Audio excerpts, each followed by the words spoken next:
3 jours entièrement consacrés aux médias radio et en direct sur la radio du Salon de la Radio 2016. La radio du Salon de la Radio 2016. Avec Maxillaire, Broadcast Associé, Open Radio et A2PRL. Il y a énormément d'exposants qui sont présents et notamment Digigram, Eric. Digigram, tout à fait, Digigram. 30 ans d'existence déjà. Oui, 30 ans d'existence. Et nous avons donc dépêché Ludo qui doit être quelque part dans les allées, justement sur le stand de Digigram. Si tout va bien, Ludo, tu es là ? Ouais, effectivement, Eric et Laurent, je suis là. Je suis avec Pascal.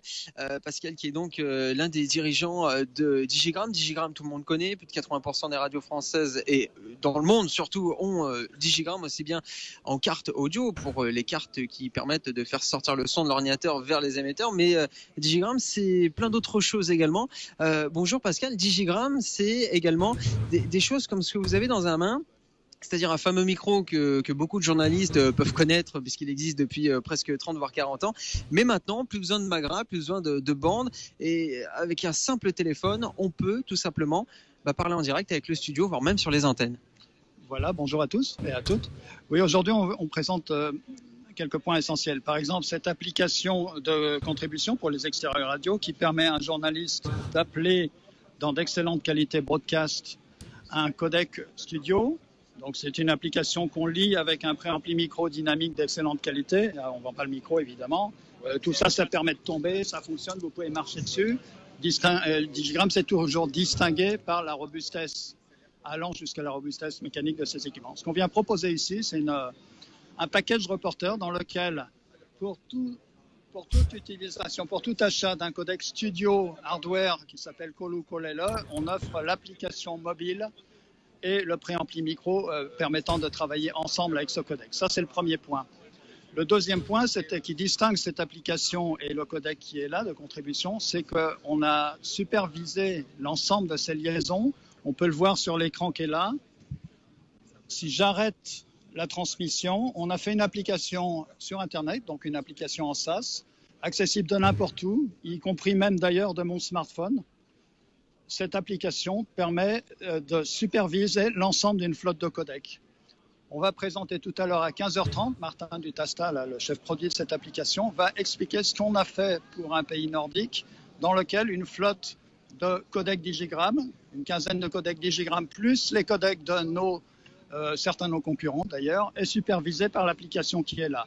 Cette application, tout simplement, permet de non seulement superviser une flotte de codecs, mais regardez l'écran, j'appelle le codec qui a Digigram, l'application sur Internet le détecte, vérifie que ça fonctionne. Je peux même d'ailleurs aller voir comment ça se passe. Donc, supervision à Lyon peut vérifier une liaison qui est entre Belgrade et Lima ou Rio pour les Jeux Olympiques. C'est le deuxième point. Le troisième point sur ce stand, les cartes son ne se sont pas arrêtées au son analogique ou numérique. Vous savez que le son devient paquetisé, le son s'informatise. Alors peut-être pas forcément celle-là, mais on a fait que ces cartes passent le standard et fournissent le standard d'interopérabilité AS67, qui est le standard par lequel des automations peuvent discuter avec des consoles. On parle de standard IP, standard tout nouveau qui date de 2013, si ma mémoire est bonne, s'appelle AS67. L'ensemble de nos machines est compatible à S67. Ça aussi, c'est une grande nouveauté de nos codecs. Ça va du codec stéréo compatible iWire ou S67 au codec multistéréo qui permet d'aller générer, lire et recevoir 128 canaux à S67. Voilà un petit peu ce que fait Digigram. 1. De la contribution, on présente un pack reporter.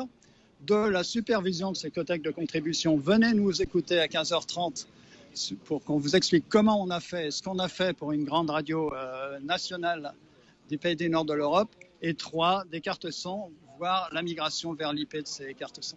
Très bien. Découvrir évidemment sur le salon de la radio, mais également sur le site de Digigram. Merci beaucoup Pascal pour cette interview. Merci beaucoup Ludo. Donc effectivement, rendez-vous tout à l'heure, c'est à 15h30 que ça se passe et ça se passera d'ailleurs à la salle d'atelier exposant. Allez, vous restez avec nous.